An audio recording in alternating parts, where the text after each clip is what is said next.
In this video, you'll learn how to update your address on Taskrabbit. By following these steps, you'll ensure that your account information is accurate and up to date. Begin by navigating to your Taskrabbit dashboard.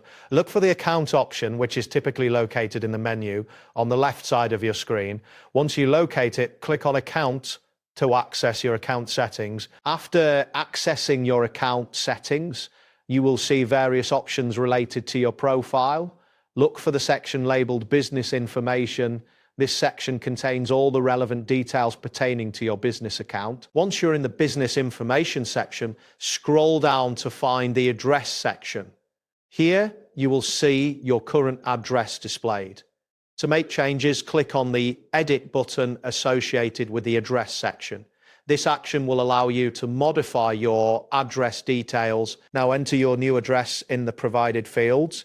Ensure that you input the information accurately, as this will affect how clients and Taskrabbit communicate with you. Take a moment to double check the new address for any errors before proceeding. After entering your new address, look for the Save button at the bottom of the section.